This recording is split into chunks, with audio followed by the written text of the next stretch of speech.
Moi, j'ai plus les mots. Moi, j'ai plus les mots. Ne m'embêtez plus, ne me saoulez plus. Je sais pas où je suis. C'est la Coupe du Monde ou c'est une autre planète.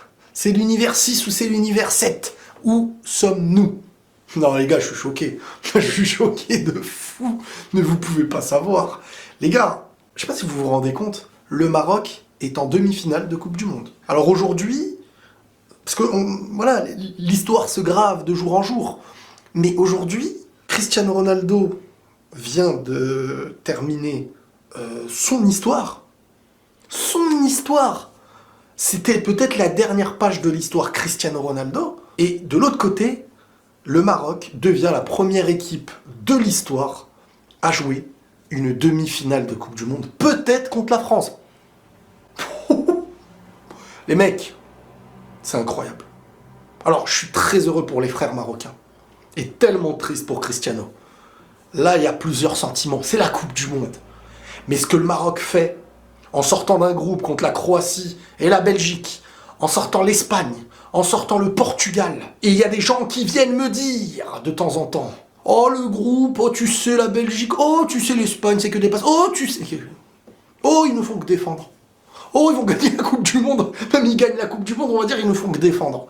Arrêtez, arrêtez, et parlons un petit peu football. Oui, le Maroc a défendu. Oui, le Maroc joue avec ses armes. Si ça leur permet de faire une demi-finale en étant la première équipe africaine à le faire, c'est que personne n'a réussi à mieux gérer cette arme qu'eux. Oui, il y a la frustration. Moi, j'imagine, je suis portugais, je suis dégoûté. Ne pas réussir à franchir cette défense, pour moi, c'est défensivement ce qui a été le plus solide de cette Coupe du Monde, le Maroc. Sans parler de Bounou qui participe à ça d'une manière incroyable. Le Portugal, avec Cristiano qui débute sur le banc, fait des choix et se mange un but.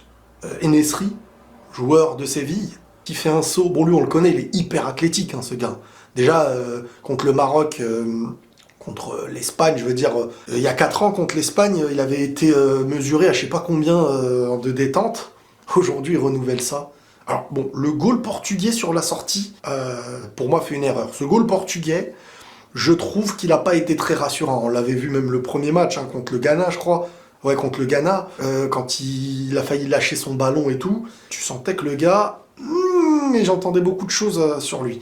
Mais ça n'empêche que En-Nesyri, il met ce but qui permet, voilà, après, d'offrir au Maroc exactement ce qu'il voulait. Défendre, mais cette fois, pas pour essayer d'exploiter des contres, mais pour maintenir son score. Ils ont marqué leur but, ils ont tenu le score, la stratégie était bonne, ça peut être hyper frustrant pour le Portugal, mais on a aussi vu un autre aspect côté Maroc, celui de jouer au foot, de ressortir le ballon proprement, de se retrouver dans des situations où chacun savait ce qu'il faisait, défendre correctement, sortir le ballon de manière très technique et l'effort de tous les joueurs. Parce que tu ne sors pas premier d'un groupe où il y a la Croatie et la Belgique, tu ne bats pas l'Espagne et ensuite tu ne bats pas le Portugal par simple hasard.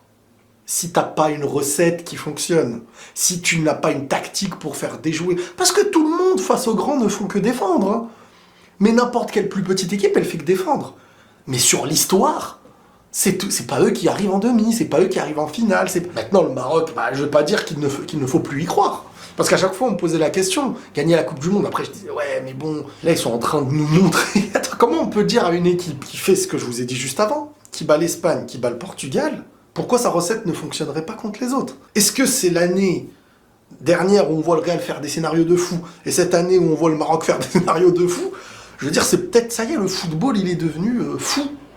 Ça y est, tout s'est rééquilibré. Et on est en train de montrer que le football qui gagne aujourd'hui, c'est celui qui est solide. C'est celui qui se sacrifie. Et je le répète depuis 2018, quand la France gagne sa Coupe du Monde, qu'à un moment donné, il va falloir vous mettre dans la tête que le football, c'est savoir défendre, c'est savoir contre-attaquer, c'est savoir analyser. Si en face de toi, le boxeur, il a un gros punch, tu vas pas dire, moi je viens et je mets ma tête devant. C'est pareil que quand une équipe est supérieure techniquement ou dans la possession par rapport à toi, tu vas pas venir et te libérer. Ça n'a aucun sens. Certes, le spectacle voulu n'est pas toujours celui qui est proposé, Mais l'équipe sur le terrain est là pour gagner. C'est comme un jeu d'échecs. C'est comme un combat de boxe. Si la stratégie, c'est de taper là où l'autre a mal ou dans sa faiblesse, c'est ce qu'il faut faire. En face, ça ne se gêne pas d'utiliser ses forces pour toi. Toi, tu vas pas te gêner d'utiliser tes forces contre lui. C'est le duel de forces différentes. Ça, il y a des gens qui devraient le comprendre, parce que je lis des trucs, oh, c'était pas beau, oh, ils ont défendu. Mais qu'on soit pour le Maroc ou non, à un moment donné, les gars, vous regardez du foot, alors il faut respecter le sens du foot. Le sens du foot, c'est comprendre de jouer avec ses forces. Et quand je dis jouer avec ses forces, le Maroc n'a même pas joué avec ses forces en mode on ne fait rien. Marquer un but en Coupe du Monde pour ne pas encaisser derrière, en quart de finale contre le Portugal, c'est l'une des équipes les plus redoutables dans le fait de ne pas savoir comment ils vont jouer.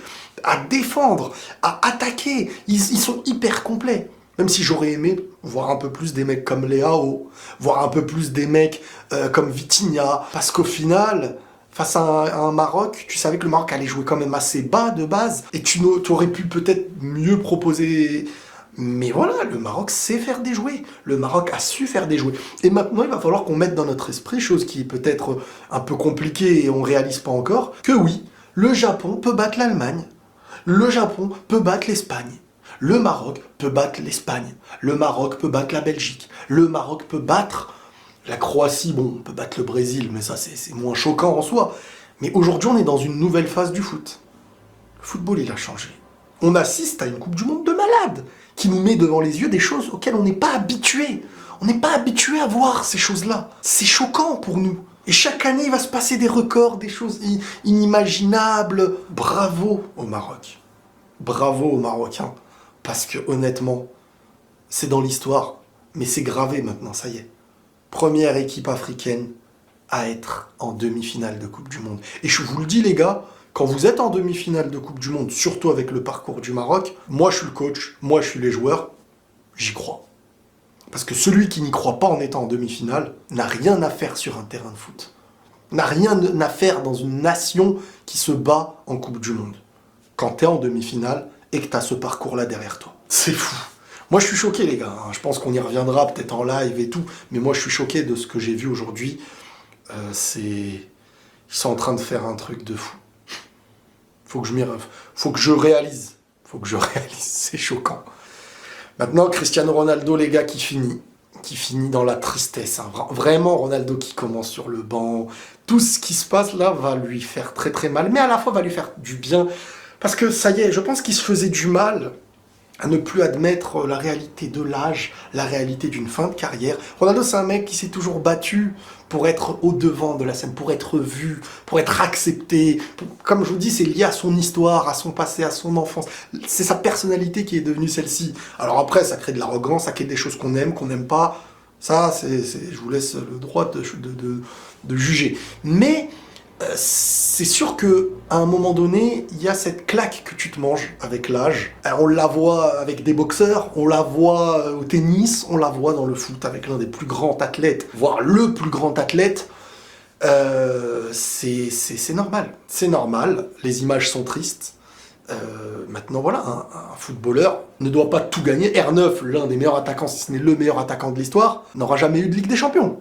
Cristiano n'aura jamais eu de Coupe du Monde. Peut-être que c'est aussi ça la beauté, c'est de voir les meilleurs à qui il manque toujours quelque chose. Ça reste des humains. Alors il y a Messi encore en Coupe du Monde. Messi peut peut-être aller chercher une Coupe du Monde, et ce serait une dinguerie. Mais Ronaldo, ça y est, il y a un âge où c'est plus difficile. Ça y est. Il y a eu des périodes où il aurait pu aller chercher, il n'a pas réussi. Et maintenant, voilà, faut l'applaudir.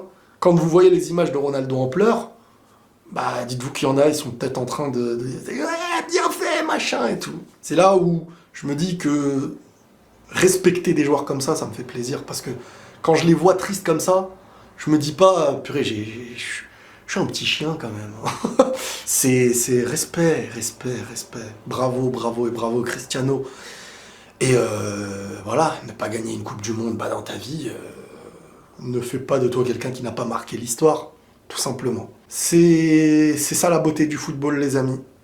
C'est ça. C'est de se retrouver là, à discuter d'un jour qui restera gravé pour 1 million de raisons. Pour plusieurs raisons, là, on est dans un jour historique. L'histoire. Voilà. Bon, je pense qu'on en reparlera un petit peu, parce que là, C'est l'émotion. Les amis, prenez tous soin de vous. Bravo au Maroc et aux frérots. Et la paix sur vous.